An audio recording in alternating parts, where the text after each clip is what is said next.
Hey guys, welcome back to Barrel Age Faith. It is great to have Dr. Pete back on the show, author of the Mount Athos Diet. Dr. Pete, how you doing today? I'm great, Kyle. Good to see you again. We've been staying connected over years at this point. I'm proud to say, and I'm glad to be back for round three. So this will be great. I was even just telling somebody about your book of Coffee Hour a few weeks ago. Well, it's very timely discussion. We're sort of in the midst of a Lent leading up to Nativity, and it's really a time for reflection and for a little bit of struggle. And it's just one of those great tune-up periods of the year where, as the seasons change, as the holidays are progressing, you can kind of take a more introspective look through something that kind of forces you to do so. And if you take up that practice, which is a very strong tradition in fasting within the Orthodox Church, and it's just inconvenient enough, and sometimes I don't want to push this too much, because I think sometimes we push the fasting as if it's like this great overbearing struggle or something, when really it's the opportunity for improvement of your health, a reset, some introspection, and to really just like clean out your soul and your body. And so it's something that we need more than ever as we kind of tackle issues across the United States today. And you can see the results of people not doing it, frankly speaking. And in the wisdom of the church, it's just awesome that there is this natural cadence where we can kind of incorporate that into our lives and sort of take a different sort of approach for a few weeks, or in this case, I guess it's about 40 days or so, but not a small amount of time. I mean, this is actually part of the Nativity fast where I start to feel even more challenged, right? Because I normally prepare and I get geared up with my recipes, and then about the middle of it, I'm like, okay, like I got to keep chugging along. I got to think about this. We have a big family, so it's also challenging cooking for a big family. Sure. And you don't want to miss the big picture. This is about prayer, acquiring humility, feeling close to the Lord and the liturgical rhythm of the church. At the same time, I don't want my kids to be eating junk food or starving to death. You want them to get like high quality protein and food. And so that's always kind of the challenge. And that was partly like the conversation that I was having with someone at coffee hour, because we have so many inquirers right now, right? Just so many people checking us out in the Orthodox Church, and you don't want them to feel despair. Hmm. Like this guy I was talking to, he's used to eating a steak every day. And then it's Yeah. like fast time. And then what do I do? Of course, practicing different meal preps throughout the year are going to help with that. But we started talking about, okay, here's why, here's the history. Please, out of, the outcome that we don't want is despair. That's like the very last thing we want. Absolutely. It's a funny thing. I mean, we all have different roles. There are people that explore nuclear energy. And for many of us, it's kind of like, does the nuclear energy bring electricity to my house? And can I, turn on this light bulb and this device? I don't really care what's going on with the science. But, the important thing is that it works. And the important thing is to utilize that energy in a way that makes your life more meaningful and satisfying and successful and productive. But at the same time, you still need the nuclear energy. And so what I mean to say is, there's a lot of sometimes almost like an over intellectualizing. To me, it comes across, you have to be careful.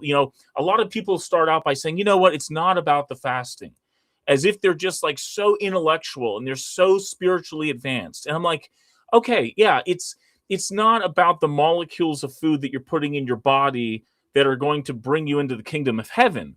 But let's not minimize this practice, which is mentioned as in some way, shape, or form over 70 times across the Old and New Testament. And God himself, Jesus himself says, when you fast. He doesn't say if you fast, or if you find yourself coming to a place where you just have to. No, he says when you fast, implying that this is something that's very natural and normal to undertake.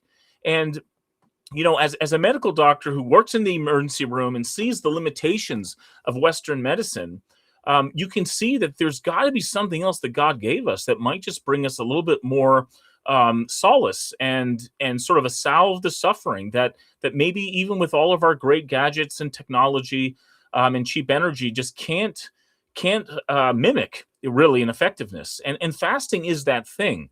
But just to speak on this point, I mean, human nature is very complex. And I just think with all things, whether we don't want to take out the garbage or exercise today or do something for our kids or doing something for our grandmother, we can always find noble excuses to say why we shouldn't do something. We're phenomenal at that. Right. And in fact, we know, and I think there's whole like entire reality TV shows or maybe even books that play on this idea that this person really wasn't about this noble excuse. Really, they just didn't want to do the thing they were asked to do.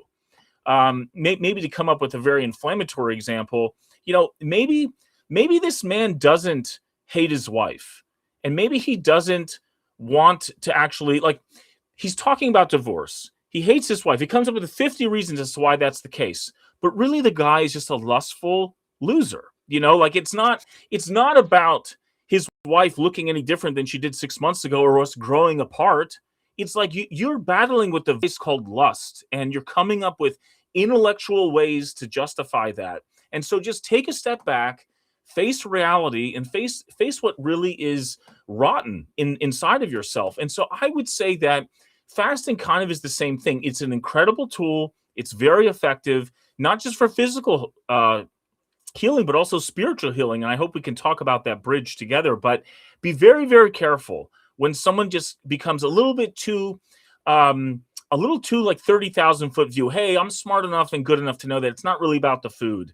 It's about prayer and forgiveness. It's about all these other things. Yes. And by fasting, we will learn and feel those things as well. And so I really want to emphasize why that connection is so strong and so apparent in the practice of fasting. And I don't think it's emphasized enough, or at least articulated in the right way that we can absorb and digest correctly. Yeah, I mean, you're making a good point about like we're always looking for the exceptions, or we're always trying to find, well, here's the real spiritual meaning. Therefore, why we're doing this physical side of it's not that important.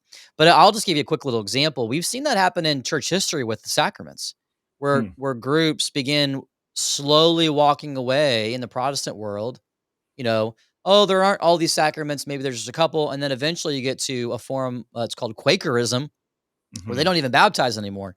And I know many good Quakers. I know they're very thoughtful, and they have a type of spirituality where they see God and everything, but because they've de-emphasized the physical side, they don't even baptize, they don't even have communion.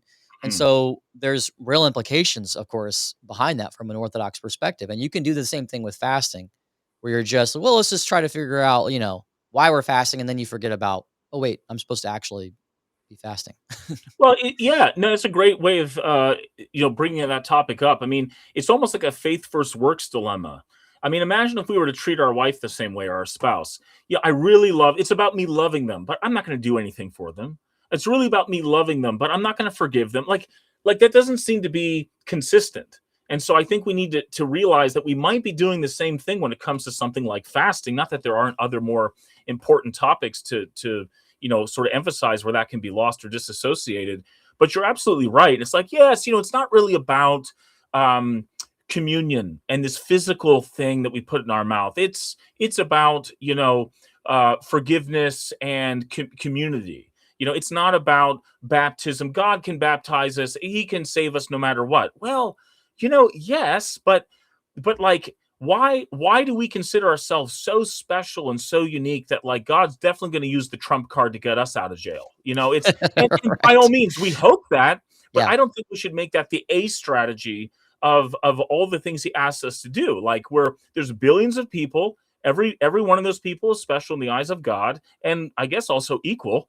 And so we should probably be very careful if we're kind of leaning on the exceptions, as you mentioned, or the get out of jail free card too often, when we know that there are things we're supposed to do ourselves. And like I said, any genuine, authentic relationship needs action, needs menial, mundane tasks and actions to kind of resonate with the gesture, with the intention. Otherwise, it's just dead. It really feels that way. Mm, And but yeah. yeah, there was a question once. Someone said, "Is it a sin not to fast?" And my response to that was, be aware and recognize that if you don't fast, you will sin. So it's a tool that allows us to essentially, on a very visceral and core level, struggle with the passions, struggle with principles, so that if you can feel those in a very deep and internal way, you can then translate those principles into every other aspect of your life, like trying not to sin. And as I've said before, fasting is one of those things where you feel delayed gratification. You feel restraint, self-control, self-denial, an extended time horizon, feeling like you are saving up for some type of celebration that's occurring weeks, if not months later. Those are very powerful things to internalize. And so through this effort of fasting, we get not just an intellectual kind of stimulation of what it means to do X, Y, and Z, but you get to feel it. And that's very unique. And I think that is why God has used something something like fasting to communicate so much to us at the very ABC level of being Christian. In other words, yes, the ABCs are so basic to language, but everything starts there. And we need to start there. And Yeah, so, to give like the opposite example of how like the body and the soul sort of connect. I mean, we see this everywhere with how we engage the online world. We are dopamine seekers, and so we're looking for immediate gratification with a post or something to make us mad or something that I can do to make myself feel like cool and prideful by like got a lot of likes. This thing is happening like constantly to everybody all over the world, right? And we're noticing this. I mean, neuroscientists know that our brains are being rewired in a very negative way, and that we can't even wait for something because we want that instant gratification. As an educator, teaching high school students who I would joke that they have a TikTok brain. Their attention spans we're not there for your typical learning session because they just want it every half second. So well, we're seeing yeah, this, happen in real time with that no, side. that's a very relevant example. And what I'd like to say is, as the Orthodox Church recognized that even children in some capacity should be fasting. I mean, imagine you're 7 years old and you're asked on Cupcake Day, and it's a Wednesday, that some friend of yours brings in the buttercream cupcakes or something else like that, and you're not supposed to participate. That is extraordinary. First of all, you're 7. You're probably like 75 pounds. You're just learning your letters. You're not so intellectually developed at this point that you can really grasp and understand some of these memorized concepts. But you have this mandate not to eat something, and it might even be near lunch. And so, what an extraordinary opportunity for this 7-year-old to sit back in their chair and choose not to participate. What does that mean? In that moment, they've learned self-restraint, self-control, patience. Lunch is coming. Okay, it's not going to be buttercream cupcakes, but it's going to be something satisfying and nutritious. That's okay. And through this effort, you have now felt what it means. You've really internalized that. You felt it on a visceral level, what it means to be patient and have self-control, self-restraint, discipline. And if I can do that for a 7-year-old over so many iterations, they finally get it right by the old age of 10, then when they're finally a full adult, what employer doesn't want someone who knows these concepts? What employer, what spouse, what job setting wouldn't those virtues excel in? And so what this fasting world means to me, as we kind of dive into a child's life, for example, we are training them for success. Because when they finally do become adults and have to take on responsibilities, they are going to do so in a way that is really natural to them at that point. It wasn't natural initially. They had to go through that struggle and that difficulty. But by God, I mean, if we can train, how many Orthodox Christians are there out there? 300 million. If we can train 300 million Orthodox Christians to internalize and feel what it means to be self-restrained, in control, have an extended time horizon, save for celebration, save for your marriage, pick a spouse that's worth it, and understand that you're not going to settle for something less. I mean, that is a powerful recipe for all cause success. And so, Yeah. Yeah, I um, one of my favorite lines that I think I've heard someone use is like, marry someone who fasts. yes, Marry someone who fasts. yeah, Yeah. I think it was Saint Seraphim of Sarov. Someone was asking them for advice on if they should marry such and such a person, and he just asked, "Do they fast?" And again, that's a great simple sentence, but like, what does that mean when you unpack it? And what Right. that means is that they can be loyal to something. They can work hard and have delayed gratification and sacrifice. And the reality is this: not all of us have IQs of 160.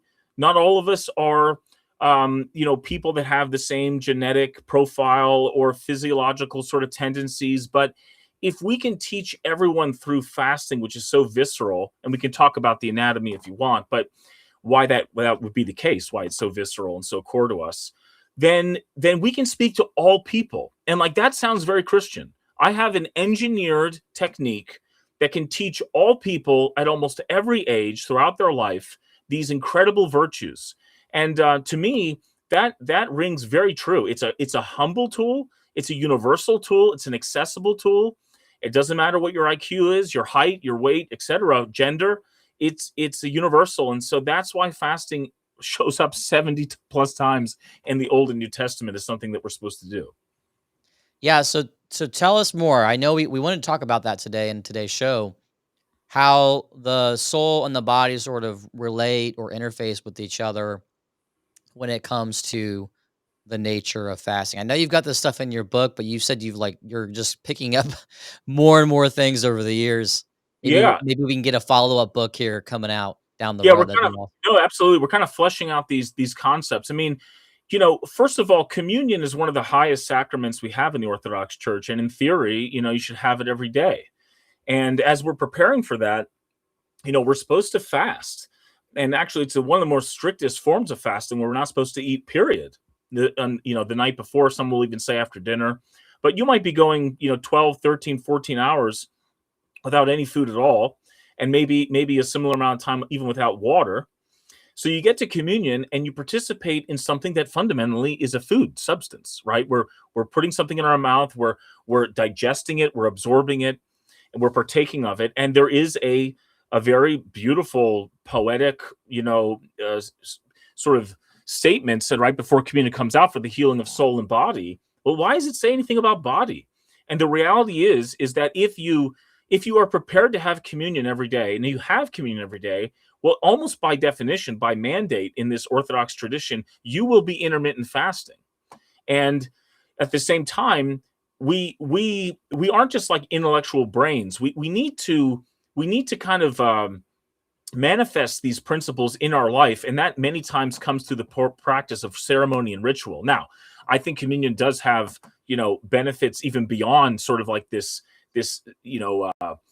practice of sort of preparing for it. This is just one aspect of it. But the truth is that is the mandate for healing a soul and body. Our enteric nervous system lines the 23 to 30 feet of our gut, depending on your size. And it has 100 million neurons that line that enteric nervous system.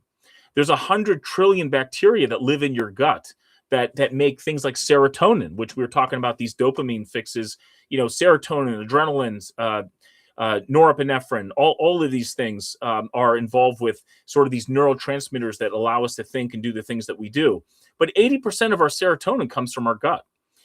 10 to 20% of the calories we digest every day are just there so we can digest. It's a very high energy system. It's a sensitive system. It's a complex system. It's a very core system.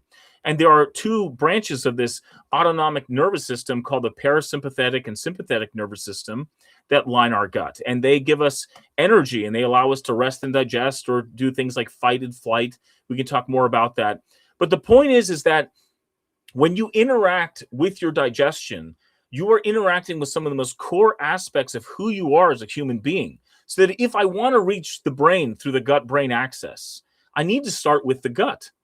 And so I think this is why many things that we do in the Orthodox Church are very sensory driven. There's incense, there's candles, there's smells, there's sounds, there's food. And so we participate in that. And as we sort of break this process all down, we're doing the intermittent fasting, but that intermittent fasting gives our body a break and it allows us to heal ourselves thoroughly. And the science is very well understood and it's out there. But as we're doing that and we deny ourselves of the food and we feel that struggle of restraint, which feels terrible at times, we can then take that same win, that same victory, and apply it in every other industry and sector of our lives where you feel uncomfortable. And this is the key. You could say, well, Pete, Dr. Pete, why aren't you Why aren't you just recommending people exercise? Or why aren't you recommending that they go swimming or jumping into cold baths? I mean, I know people that haven't exercised a day in their entire life. Like, you don't have to exercise to survive. You should, but you don't have to. But everyone has to eat.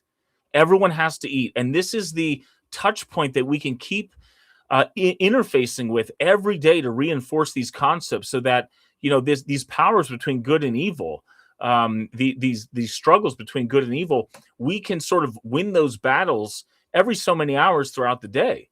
And like I said again, if you can do it through food and through that visceral experience of, oh my gosh, I'm so hungry, I'm nauseous, or I'm hangry, I'm getting upset. Well, overcome that. And every so many hours, you have a chance to do that. And so this is why I think, again, that something like digestion would be something that would end up being this universal Christian practice that we're supposed to, interface with and utilize throughout the day and throughout the year. Good points. I mean, you're almost basically kind of like saying that there's just as much, like, you've got your brain, but there's just as much in your gut that's also teaching and informing your behavior.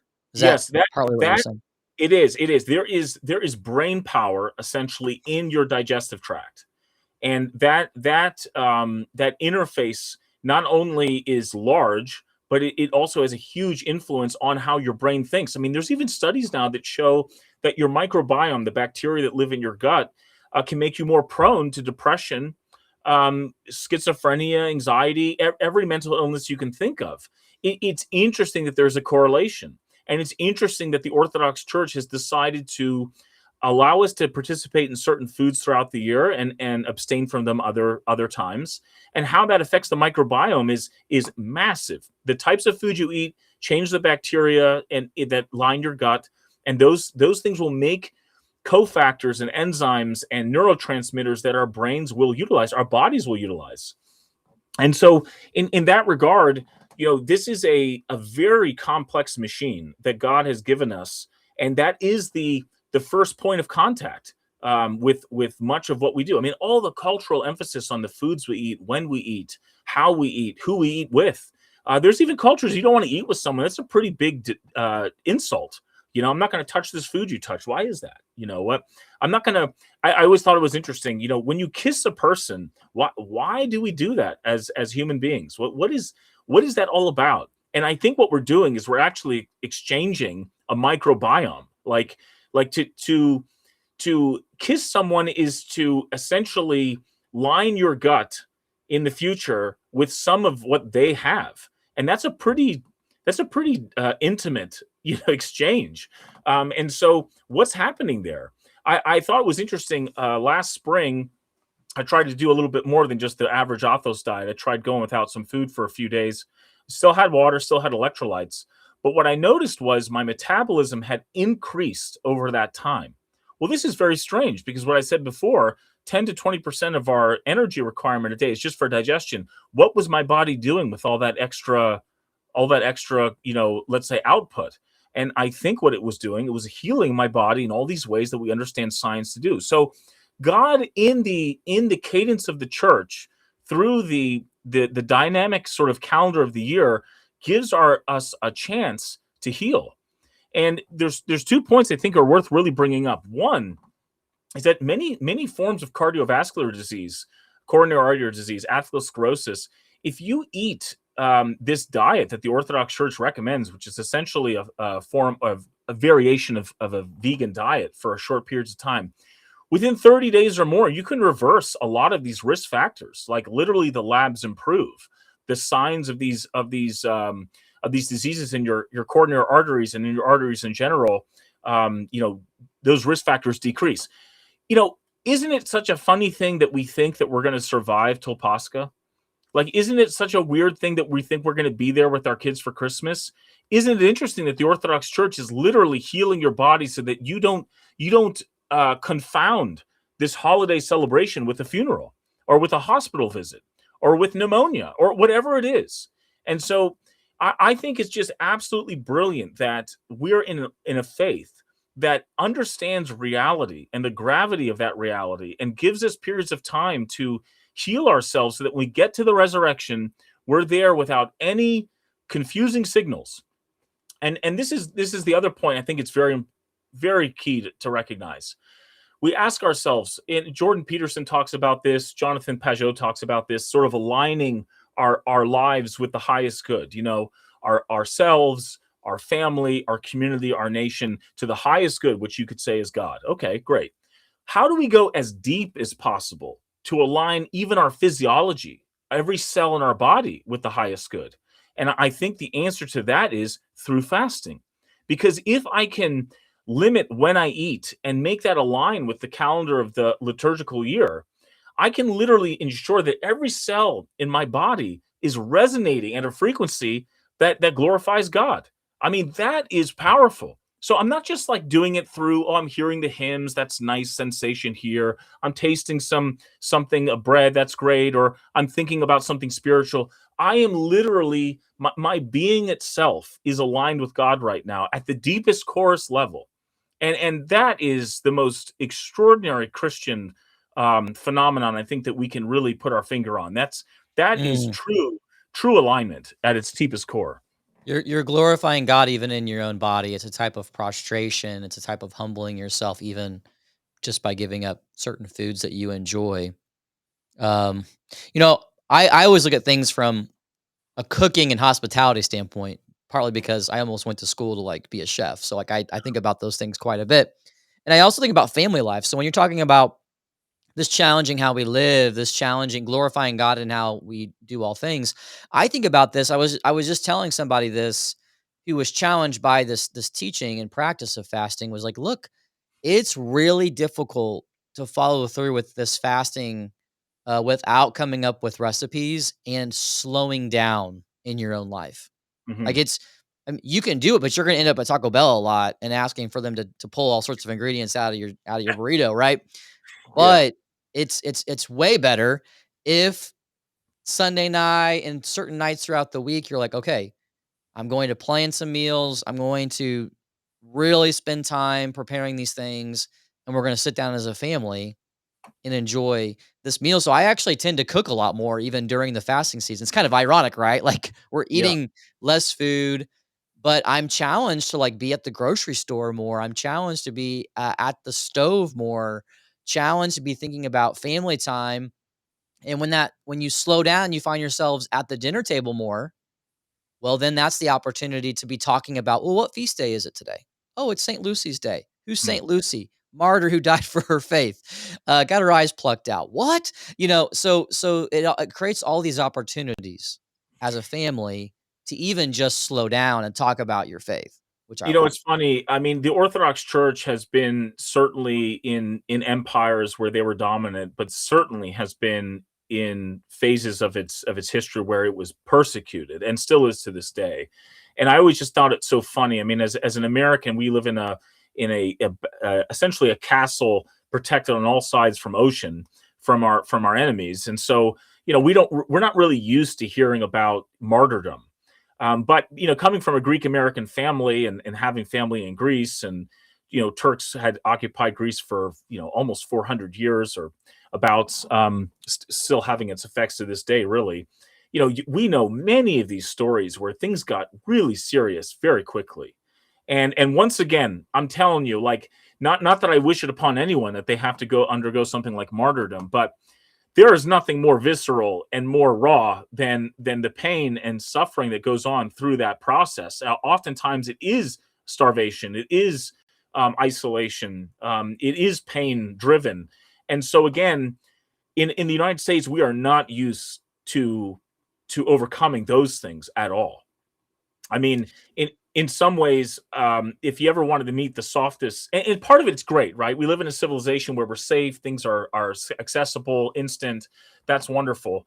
Yeah, I Um, mean, it's nice to have stealth bombers on both coasts, right? Like, I mean, right? it's Yeah. No, exactly, exactly. But at the same time, though, if it ever got real, you find yourself traveling in another country where suddenly you are abducted, or you were there October 7th in Israel at a concert, and now you're imprisoned and underground, and I can't even imagine, what some of these hostages went through. But I bring it up to say that it's not impossible to imagine that you find yourself in a scenario like that, where now suddenly you really are faced with the idea of just how important is this God to you? How important is Sure. Jesus to you? Yeah. And if you have prepared your whole life with, I think, is something like fasting, that's just so visceral and so core and so you can feel nauseous from it, you feel pain from it. If you can prepare for that on a daily basis, then you probably are a little bit more likely to do the right thing when things get really serious. I think about this with my own kids quite a bit. What if my own kids want to share the Orthodox faith with the world and they end up in places like in Asia, parts that are where it's illegal to be a Christian or you're not allowed to share it, or parts of the Middle East, and really, really like our ancestors did, evangelize the world Yes. with our faith. I mean, the Roman Empire was evangelized by the early Christians, and we've got examples of this happening to other empires through Orthodox Christian evangelization as well. And we need to be thinking about that. Who is going to evangelize China? Who's going to share the faith of the empire? These are all things that you can learn through fasting. And just to speak about like being an American versus everywhere else, Brian Johnson is a guy who developed the blueprint. He's an absolute atheist. Sadly, he used to be a Mormon. I hope God saves and brings him to the faith. But he has a concept of don't die. That's his motto. And so he spent several $1 million a year tracking his body to come up with the perfect diet. Well, go figure. It mimics Orthodox monks in Athos very similarly. He essentially eats plant protein based foods, high protein stuff with a lot of antioxidant content and polyphenols, and that's where he gets his food from. He also intermittent fasts and he does exercise. I think he does a little bit more than a monk would, but what I mean to say is he was actually brought into like this interview debate setting, and like 20 people sat around him and asked him about his life and were criticizing what he was doing, which I don't understand why they didn't like what he was doing. I thought he was doing some great stuff. But there were two things that came from that discussion that really sank in my memory. One was the fact that everyone there was like, oh, you're such a wealthy individual. Not all of us can prepare food. Not all of us can eat plant-based stuff. It's so expensive. We got to go to McDonald's. We got to go to Arby's. I don't have the time. Guys, I don't know what planet you're from, but most of the world doesn't eat like Americans do. Most of the world by necessity doesn't have access to meat, which is interesting.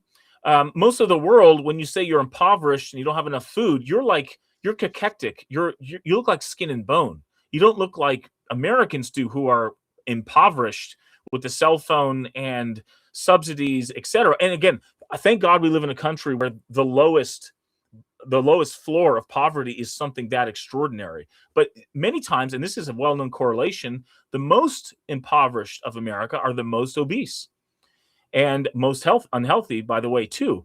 But the point is that this idea that cooking clean and cooking nutritiously is expensive and takes a lot of time, we just don't have the culture yet for it. That's all. It just means that we haven't learned how to do this on a cultural basis. That's what we need to move to. And in Yes. fact, I think the challenge of 2025 is to find a way to make these fast food restaurants nutritious and not processed and still affordable. And it's very, very possible. It's just we haven't had the need to do that as a society yet, and it's killing us, sadly. But these things, lentils aren't expensive. Beans aren't expensive. Peanut butter's not expensive. Pea protein's not expensive. These are some of the most cheapest ingredients out there. We just need to learn how to prepare it and how to enjoy it in a reasonable way. I mean, I can You're eat. talking about that's my turf right there, man, the cooking Right, side. Like, I yeah. use my iron skillet quite a bit during No. fasting season. Like, you saute some onions for a bit, Mhm. and then I can make a killer, chili that Yeah. I call it my nativity fast chili, and it's good, super flavorful. I mean, and it's super healthy. I mean, you're getting a ton of protein from it. You are, So and I've done little studies about this where, I always find energy bars very misleading. They'll say 20 grams of protein, and you're like, oh yes, I'm getting 20 grams, but you don't see it. It was like 500 calories. You got to make sure that the calories that come along with that energy bar aren't too high, or there isn't a whole bunch of extra stuff. And right. so I think it's very encouraging to know that hemp protein, in terms of like what comes in that sort of mix, is actually higher protein to calorie content than an egg. It's Wow. on actually on the level with Greek yogurt. You know, so spirulina is that way, pea proteins that way, hemp proteins that way, lentils are that way. So these ratios are actually really high, and the calorie content is at par or better than many of these non-fasting foods. So it's just a cultural misunderstanding to think that the only way you're going to get enough protein in a day at a lean amount of calories is by eating filet mignon, which by the way is expensive. Um, and these other things aren't unless like you're just we just need education about it, and that's why it takes hundreds of years for cultures to form. But we can learn from the best and the brightest out there, and there are already societies out there where they've mapped this territory out, and we just need to borrow from them. Oh yeah, and I mean, even our great grandparents even would eat like this sometimes. I mean, like I forget who it was, but I had people in my life eating black eyed peas with Mhm. turnip greens in the skillet, right? And it's like you're getting like a nice dose of beans with like a nice fresh dose of like kale or fresh winter greens. Those things are jam packed full of nutrition. Like you're not starving if you do it right. You're Uh, getting vitamins, you're getting fiber, you're getting a lot of antioxidants, polyphenols, it's all there. It's all there, and there's no honestly, I mean, people usually feel wonderful. Like, if we just avoided the processed foods and we ate nutritiously, you'd probably realize that, okay, maybe you're not hitting your personal best in the gym squatting, your normal 1,000 pounds, but you're healing other parts of your body so that when you go back to those celebratory phases of the year, like you're knocking it out of the park. And I have to say, as a person who really values health and weightlifting and all sorts of different forms of exercise, I am not below my peers by any way, shape, or form. I'm doing great. I'm actually turning 41 in the next 2 weeks, so I'm over half. hey, Yeah, there we nice. go. Uh, and the reality is that I'm still doing fine during this fast. In fact, right now we can even have fish during this fast, which is pretty extraordinary. So like there is zero reason to feel like I'm not going to be operating at normal level. And again, I haven't mentioned it yet to the viewers, but the Athos diet essentially is intermittent fasting, where you're only eating 8 to 4 hours a day. So you just want that to be continuous. You are eating plant-based protein and trying to get at least 100 grams. You can never eat too much protein. You try to lower the carbs, and there's no limit on fat. And then you're just trying to get some average exercise. And I'm telling you, if 300 million people across the world, like Orthodox Christians are, were to do that, we would be not only spiritually beyond our present state, but I mean we'd be productive, we'd be healthy, we'd be beautiful, we would be functional, we'd be vital, and we'd be doing that to old age. And this is the other thing that was brought up during this Brian Johnson debate. This, he wants to live forever. He literally believes that AI and the things he's doing might allow us to live forever. And I thought, it's kind of a harmless brainstorm. Let's just see where this conversation goes. But the one thing I wanted to emphasize to Brian Johnson and his pursuit of this is, what justifies you living forever, by the way?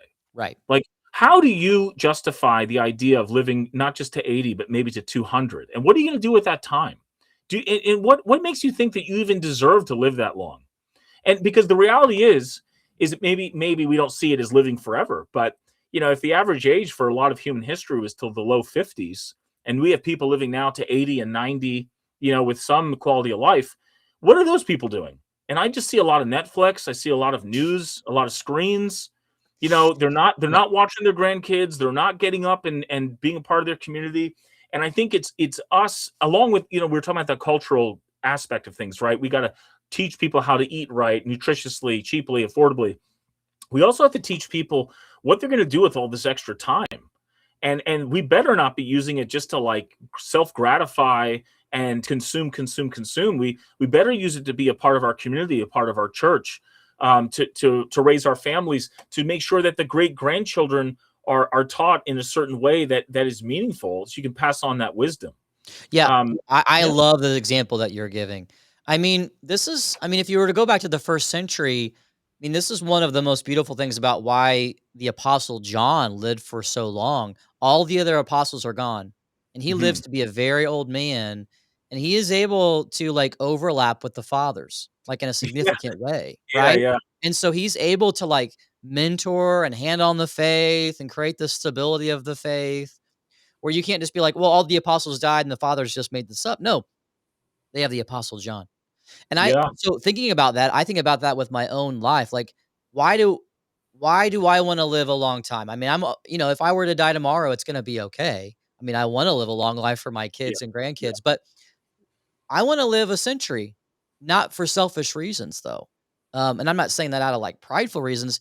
I think a pure desire is this: you wanna see your great grandkids be given the best gift they could ever be given, and that to me is the faith.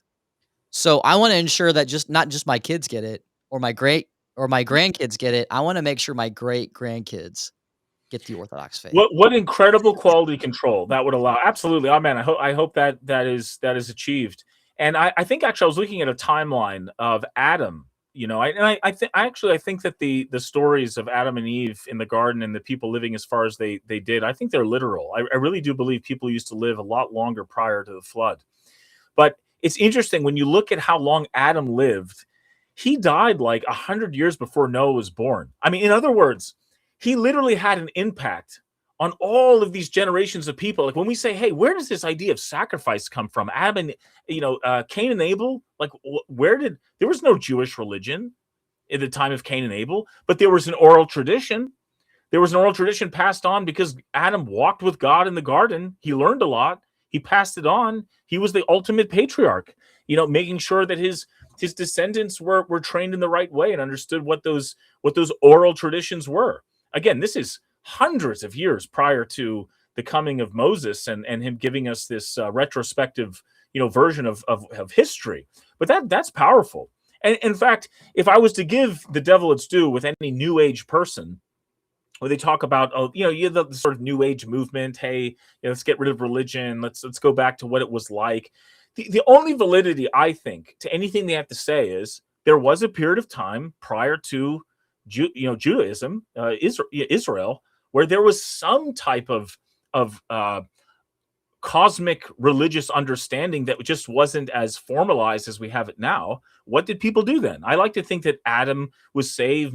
Methuselah was saved. He was never baptized. He never had communion. He never went to the Passover, celebration. How did God save them? Well, there was something akin to like virtue ethics and fasting and sacrifice on a sort of a micro level that was still apparent then. So now that after that, I lose touch with the New Age people. They always seem to be a little too high for me. But the point though is that there is something about recognizing a oral tradition that existed from the beginning to, let's say, certainly till Noah and then even after Noah.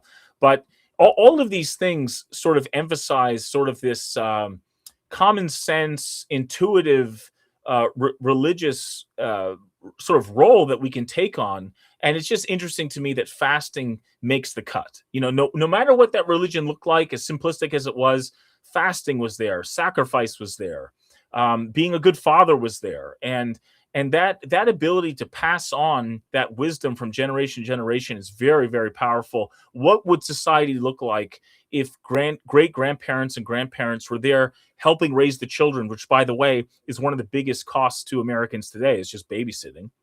What would society look like?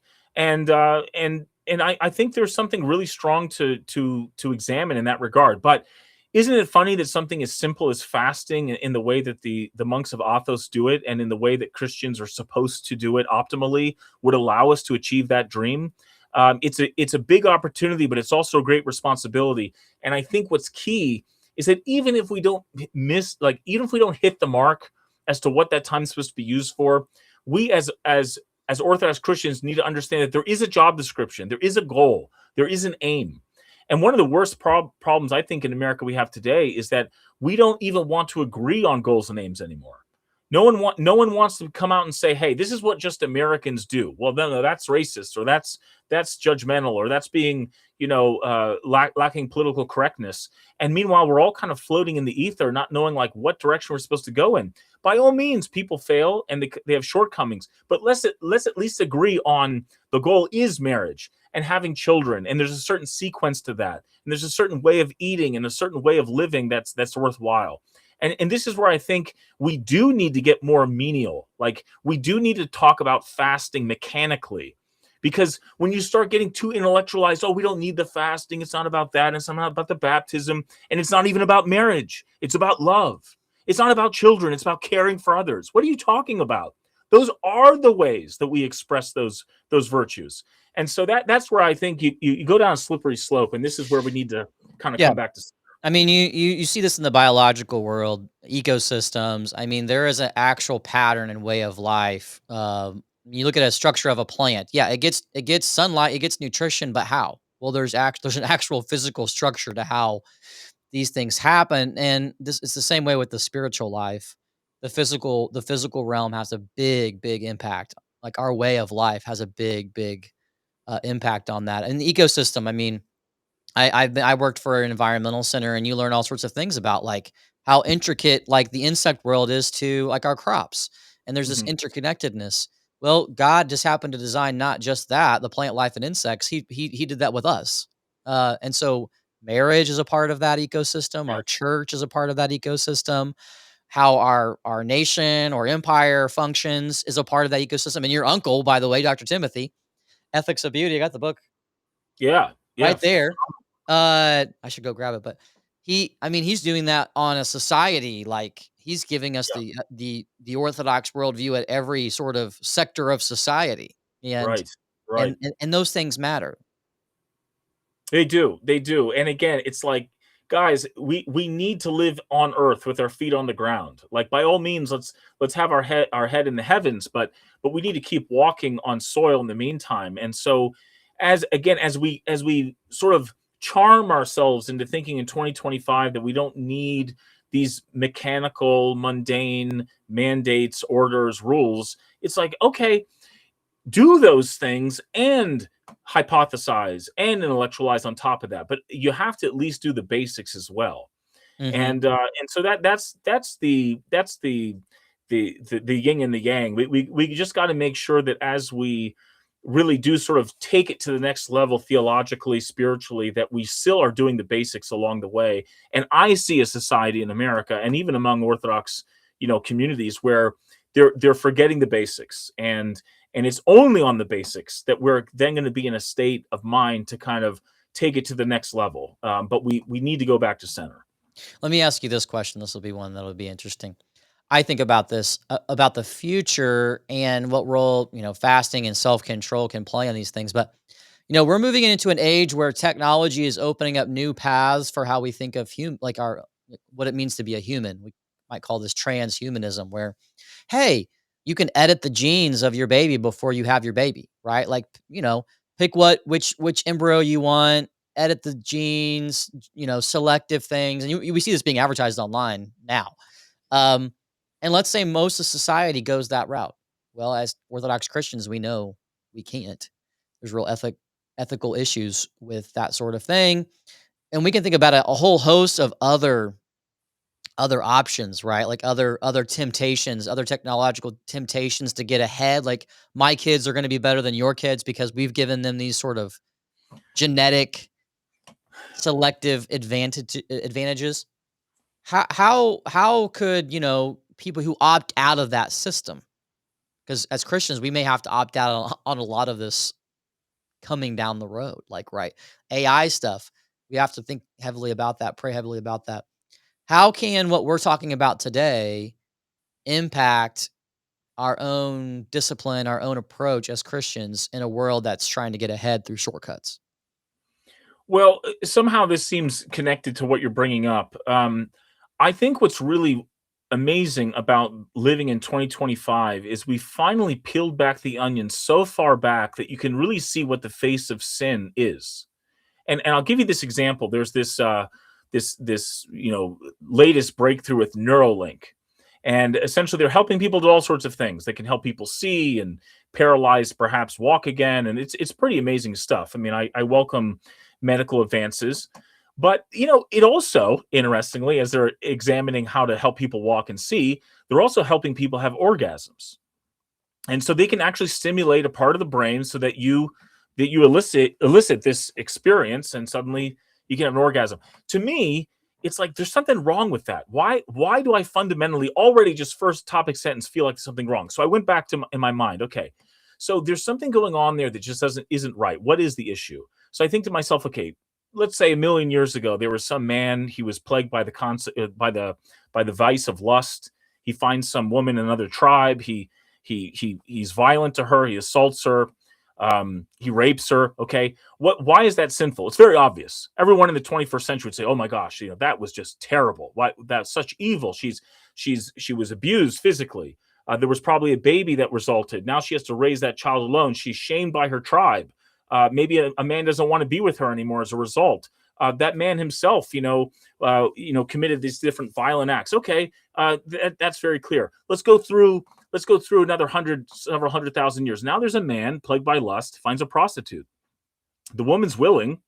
Why is that still wrong? There's an exchange of money. They agreed. It wasn't rape, but it's still wrong, right? She could have a baby, might need to have an abortion. She's in this life where she's never knowing what true love is, raising a child. The man himself is never faced with this idea of having to limit his impulses. Okay, something's wrong. Now we go into the 20th century and there's pornography. Well, now there's not even a victim. There's this woman. She's online. She's virtual. This man's not even exchanging money, but we still say it's wrong. Maybe there's an opportunity cost. He could have been doing good instead of watching these films, etc. And then we get to 2025, and there's no video. There's no woman. There's nothing. It's just an impulse. Why is that still wrong? And I think the reason that it's still wrong is that it's a lie. It's an illusion. The impulse doesn't correlate with anything real. It never happened. You're living in a reality that's not true. And so in some ways, when they say, Lucifer is the father of lies, it's like, okay, technology has now brought us so far forward that we can see that one of the greatest elements that still remains, regardless of the technology, you got rid of the victim and the money and the rape and the assault and the STDs and all this terror, it's a lie. The whole thing from the beginning was that it was a lie. Sir, you thought that you were raping this woman like that. You thought that was great because you were trying to do something about love. It's a distortion. And so yeah, I mean, how is technology going to show us the true face of things? And I think the answer is that we are going to create scenarios now where there is no apparent victim, where there's no apparent cost. It's super convenient, and nevertheless, it's just a freaking lie. Like I don't know if you heard about Neo. Neo is an AI robot that can walk through your house and vacuum the floor and fold your laundry, and it doesn't have a face, by the way, and it looks like a human. I mean, Neo doesn't exist. He's a lie. I think a lot of things we're going to have to investigate in these next coming years is the fact that Grok, as amazing as it is, I was just using it to do my taxes the other day. It was phenomenal. But like Grok doesn't exist. He doesn't know that I ever even talked to him. He's not a human being. And if I surround myself, whether it's in virtual reality or a virtual friend, and I never know what true love is, and true love with all of its friction, that's not a real life. I think that's going to be an esoteric problem that people, unfortunately, today, because we've been trained to be so anti-deep, anti-meaning, anti-ethics, the good, the true, the beautiful, that we'll just eat this up. Like, absolutely, I want someone in my house doing my laundry. I don't have to pay. Sounds like a slave, by the way. Of course, I want this robot that looks like the most beautiful woman I ever met. Well, that's not marriage. So on and so forth. And then finally, in this long monologue, I'll just say this: just because your child is going to be 6'7", 280 pounds of pure muscle, an IQ of 160, doesn't mean he'll know at all what to do with it. Right. He very well might be on a beanbag all day playing virtual reality and just reaching with his 4-foot long arms to grab chips, from the table. Like, that'll be his only advantage. And so we just have to understand that in some ways we've already done this experiment. And as we progress through civilization, we got to keep creating things in our lives that make us raw, sober, and understand gravity.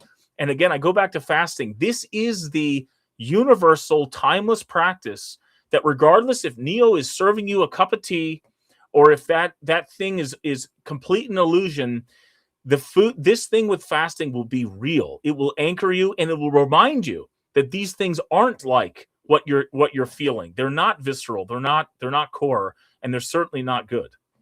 Well said. Yeah, that's good. I think about the Daniel fast. Daniel and the three youths. They didn't want to eat the sacrifice being offered to Nebuchadnezzar. Everybody else did in this Bible story. They're eating meat, drinking wine every day, and they just have vegetables and water. And after this time period, who looks brighter, who looks stronger, who comes out better? It's Daniel and the three youths. And like Nebuchadnezzar's just like, what's happened here? I think about that even in regards not to just our fasting from food, but I was just what we're just talking about, even technology advantages, right? Where, yeah, there might be people in society giving their kids all these genetic advantages from the get Mm, go, but we're learning even now, like kids that eat with their family at mealtime perform better at school, mm. or kids that know why they exist. They have a Yeah. philosophy. They know what is right and wrong. They know what meaning is.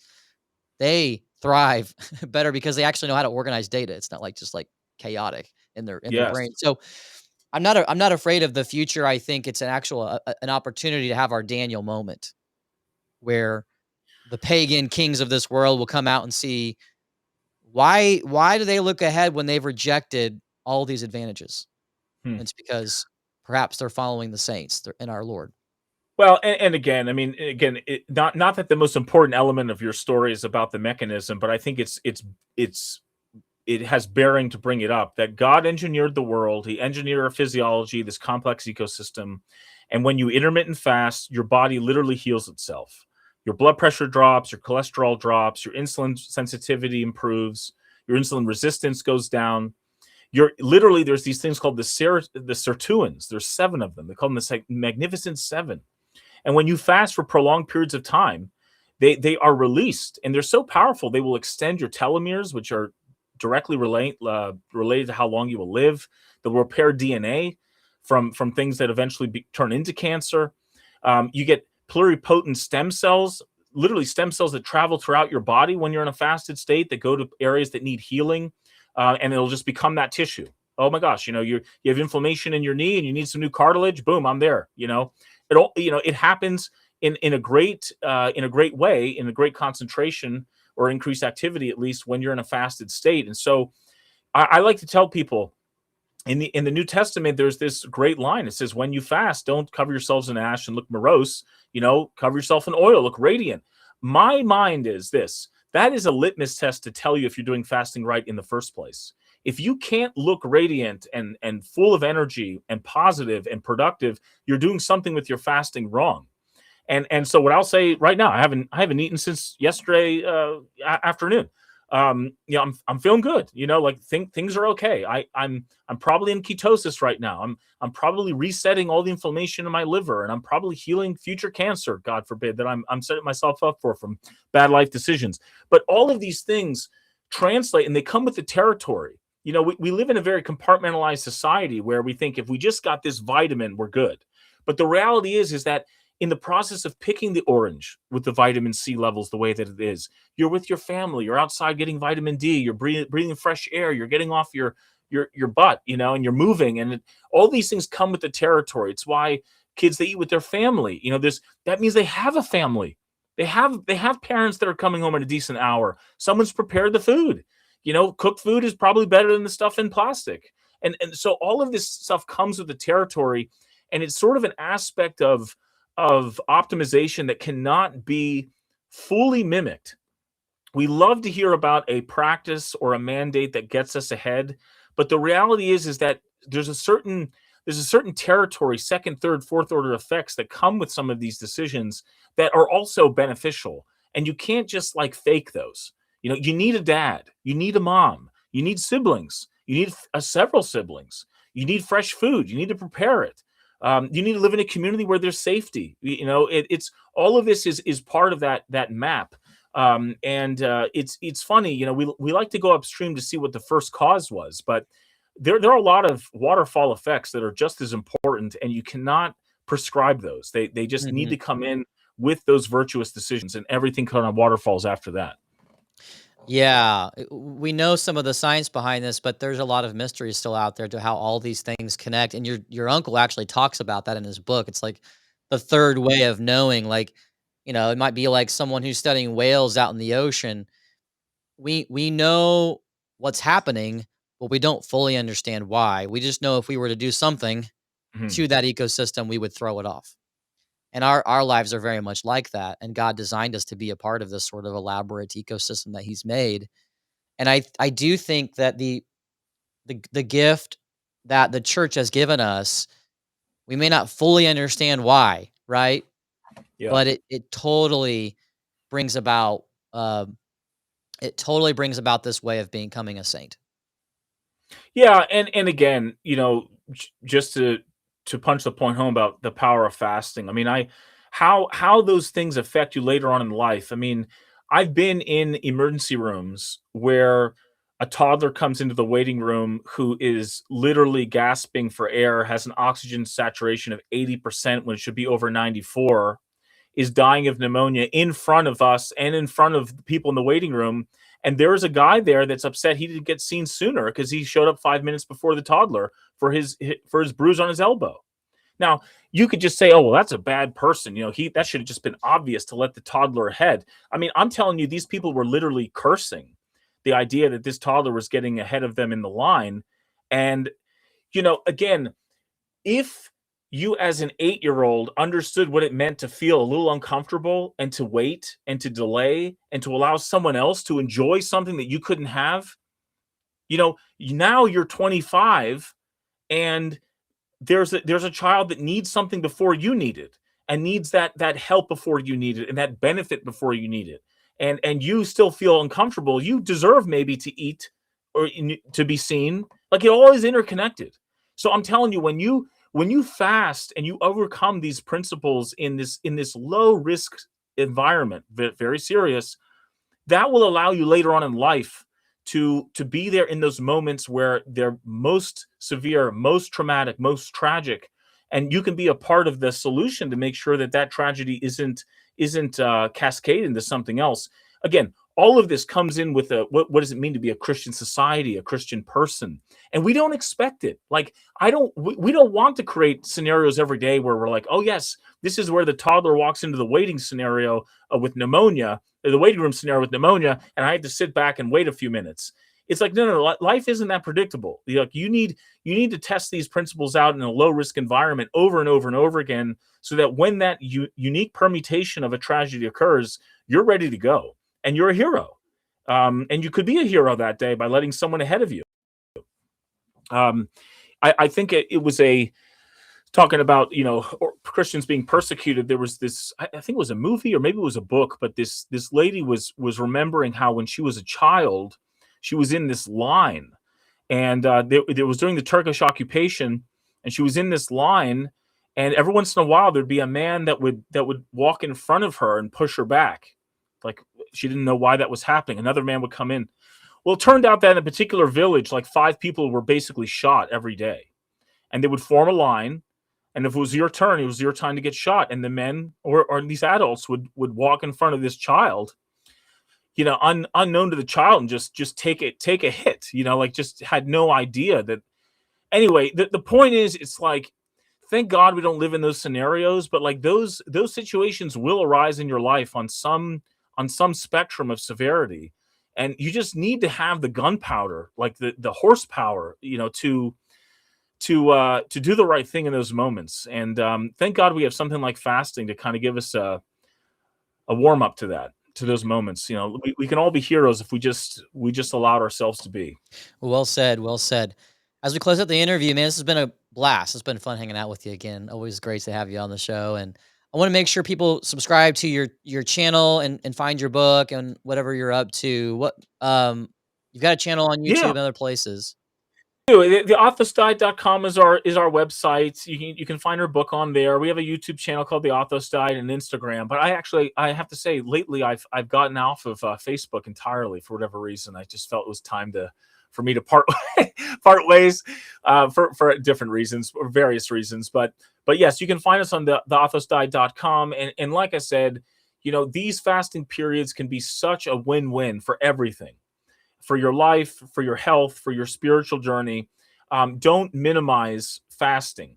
And if you want to do something even beyond fasting, go do that. But don't forget the fasting.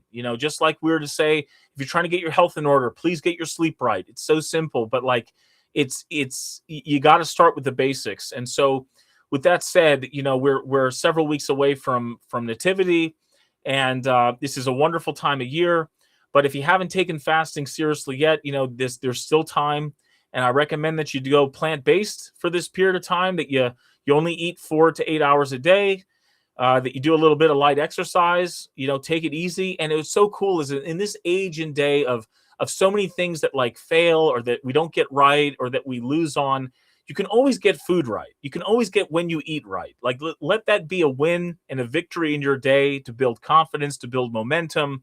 And I'm telling you, these principles that you master through food and that visceral sensation and enteric nervous system and that core aspect of yourself, if you can do it with food, you can do it with everything else. And God will show that to you. And that's why he mentions it 70 times. It just don't forget the basic tools.